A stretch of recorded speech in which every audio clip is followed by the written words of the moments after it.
Tias tubuhnya lemas nyaris pingsan. Dia setengah telanjang, disuruh masuk ruangan tempat ritual itu digelar.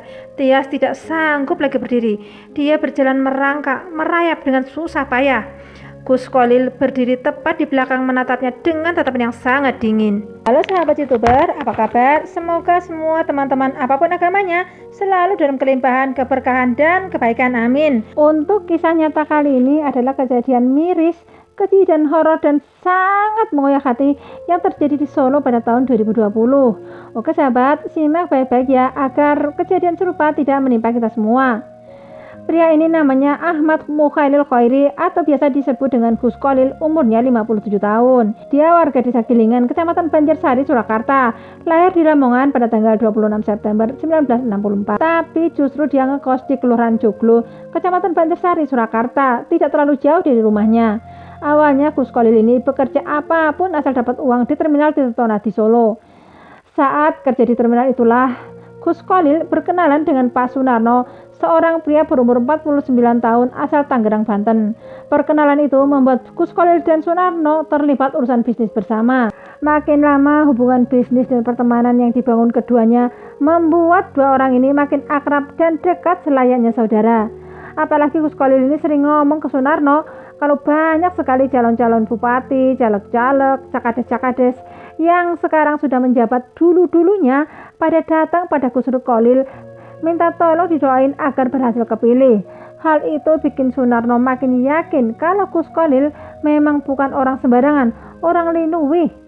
Sunarno sangat percaya pada Gus Kolil yang bahkan di mata Sunarno Gus Kolil adalah seorang yang patut digugu dan diteladani. Gus Kolil adalah orang sakti. Bahkan Sunarno menjadikan Gus Kolil sebagai guru spiritualnya. Usaha korden yang dijalani oleh Sunarno sedang mengalami kemunduran akibat pandemi. Omset turun, pelanggan kabur, banyak yang nyangkut dan belum dibayar dan lain-lain. Sunarno yang begitu percaya kepada Gus Kolil pun mendatangi Gus Kolil minta agar dibantu doa-doa agar usahanya bisa maju lagi. Hal itu dilakukan berkali-kali sejak terjadi pandemi. Bahkan Sunarno mengontrak sebuah rumah 2 lantai di Jalan Pleret Utama, Kelurahan Banyuanyar, Kecamatan Banjarsari, Surakarta. Hal itu dilakukan tanpa sepengetahuan keluarganya di Tangerang. Rumah itu dijadikan tempat tinggal bila dia datang ke Surakarta. Mereka berdua ini sering sekali saling kunjung ke rumah masing-masing satu sama lain. Pada bulan Maret 2020, untuk kesekian kalinya Sunarno bertemu ke rumahnya Gus Kolil untuk minta tolong didoain agar bisnisnya bangkit lagi. Gus Kolil pun tidak keberatan. Pada awal Maret 2020 itu, Gus Kolil ini nggak sengaja dengar Sunarno ngobrol dengan seseorang di telepon. Yang intinya Sunarno ini mengucapkan terima kasih sebab uang sejumlah 800 juta rupiah sudah masuk ke dalam nomor rekening Sunarno. Obrolan Sunarno dengan rekannya di telepon yang tidak sengaja didengar oleh Gus Kolil justru bikin Gus Kolil ini jadi kepikiran terus-menerus bagaimana caranya agar uang 800 juta itu bisa pindah ke tangannya. Kuping Gus Kolil jadi lebar dan makin tebal. Masalahnya, kepikirannya itu pikiran yang buruk dan semakin jahat.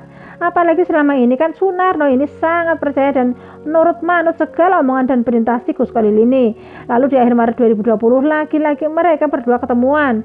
Pembicaraannya tetap nggak jauh-jauh dari urusan ritual agar bisnis Sunarno yang sedang terpuruk bisa maju lagi. Dalam pertemuan itu Gus Kolil ngomong kalau temannya di Boyolali sedang sangat butuh uang. Sang teman ini akan menjual tanah dan rumahnya dengan harga yang sangat murah, yaitu sebesar 725 juta. Lokasinya sangat bagus, dekat tempat rekreasi, hingga sangat menguntungkan kalau dibeli kemudian dijual lagi. Nah sob, di kesempatan itu Gus Kolil ngomong bahwa dia akan minjem uang 725 juta itu untuk membayar properti tersebut. Nanti langsung dijual lagi supaya dapat keuntungan. Tapi semua itu diserahkan pada putusan Sunarno. Apakah mau minjem murni atau kerjasama bisnis di mana nanti keuntungan dari menjual rumah itu dibagi rata. Mendengar ucapan Gus Kolil, Sunarno pun minta waktu 2 minggu untuk memikirkan hal tersebut. Tanggal 7 April 2020, Gus Kolil menagih janji Sunarno dan ternyata Sunarno lebih memilih untuk meminjamkan uang itu. Nggak usah pakai bagi hasil segala. Hari itu pagi-pagi sekaligus Kolil datang ke rumah kontrakan Sunarno untuk menanyakan kapan uangnya bisa dia terima. Tapi ternyata di sana ada mbak yang lagi bersih-bersih, namanya Mbak Triani, umur 36 tahun, asal Wonogiri. Dia biasa disapa dengan Mbak Tias. Sunarno pun mengenalkan Gus Kolil pada Tias. Lalu mereka bertiga terlibat obrolan. Sesaat kemudian Gus Kolil pun pamit pulang. Tanggal 7 April 2020 jam 11 siang, Sunarno nelpon Gus Kolil minta agar Gus Kolil menemuinya di sebuah bank untuk pencarian uang 725 juta itu. Singkatnya mereka pun ketemuan di bank dan uang itu pun berhasil cair. Tapi Sunarno tidak menyerahkan uang itu di bank.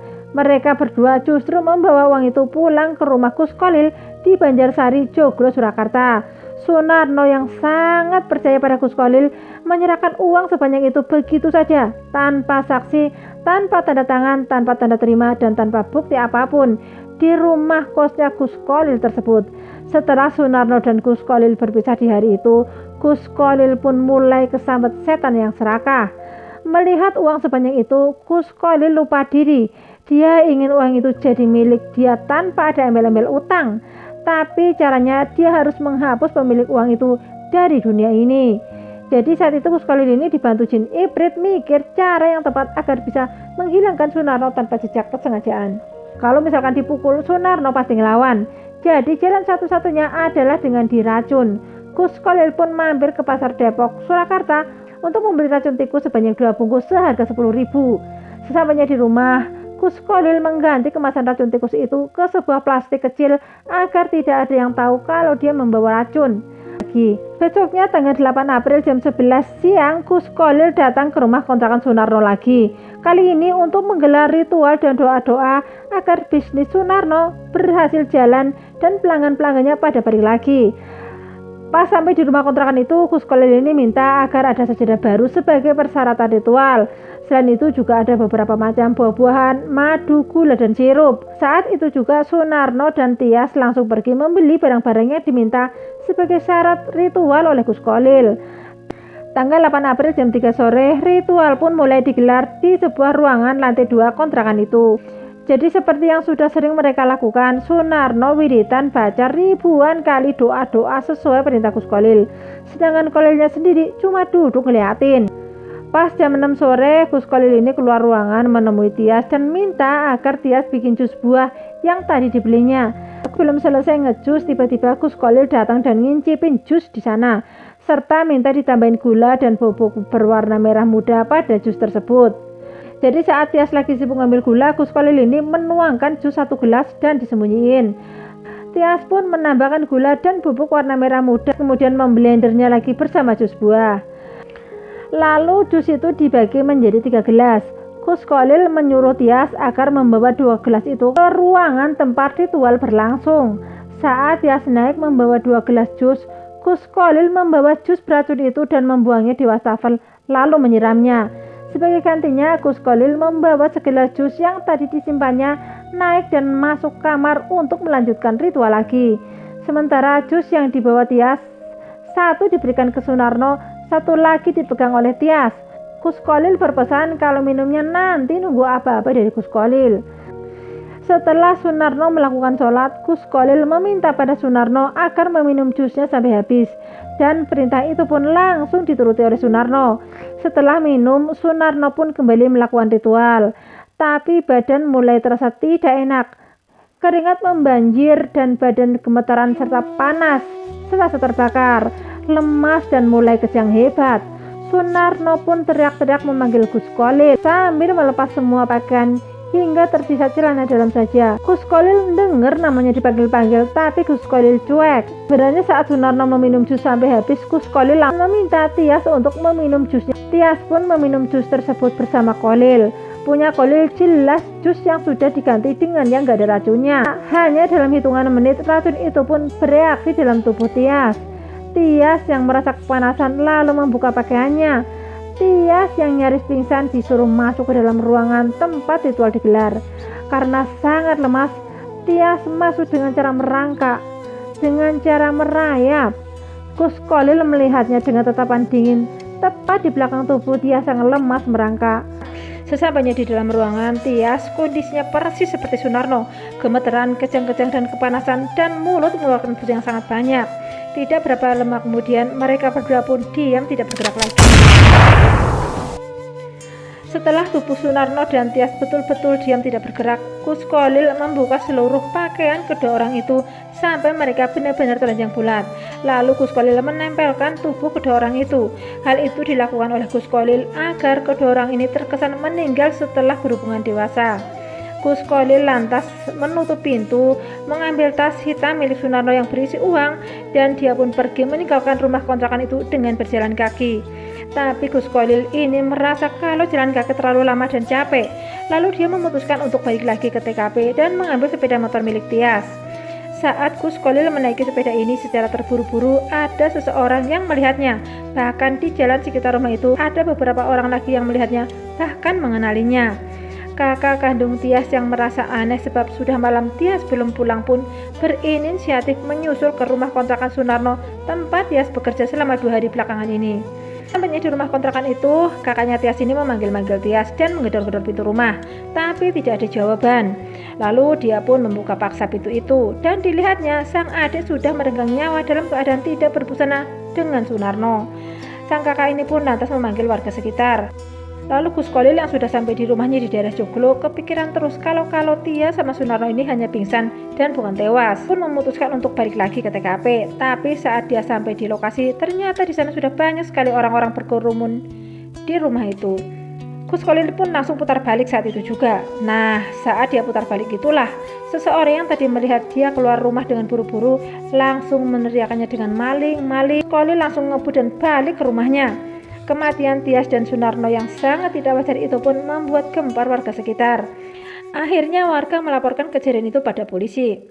Polisi yang mendapat laporan itu pun datang untuk mengevakuasi jenazah korban ke Rumah Sakit Mardi Waluyo untuk dilakukan autopsi. Hasil autopsi menyatakan kalau kedua korban meninggal akibat racun sianida yang masuk ke dalam tubuhnya. Polisi pun melakukan penyelidikan, olah TKP dan lain-lain, dan didapatlah nama Gus Kolil sebagai orang yang terakhir bersama dengan kedua korban itu. 2 hari kemudian, tepatnya tanggal 10 April 2020, Gus Kolil ditangkap di Bandara Adi Sumarmo Solo saat hendak ngabur ke Jakarta. Tapi Gus Kolil ini selalu berkelit dan mati-matian gak mau ngaku sampai polisi menyorotkan 2 bukti yang tidak bisa dibantahnya lagi, yaitu riwayat panggilan telepon dan SMS di HP kedua orang ini. Juga saksi yang melihat Gus Kolil keluar dari rumah itu dengan terburu-buru. Dalam sidang vonis yang digelar di Pengadilan Negeri Surakarta, majelis hakim menjatuhkan hukuman seumur hidup kepada Gus Kolil atas kejahatan yang dia lakukan. Nah teman-teman, alangkah baiknya kalau selalu melibatkan keluarga saat mengambil keputusan tentang uang yang berjumlah besar, hingga mendapat masukan-masukan yang mungkin terlewat dari pikiran. Sekian dulu kisah nyata kali ini. Jangan lupa like, komen, dan subscribe. Terima kasih.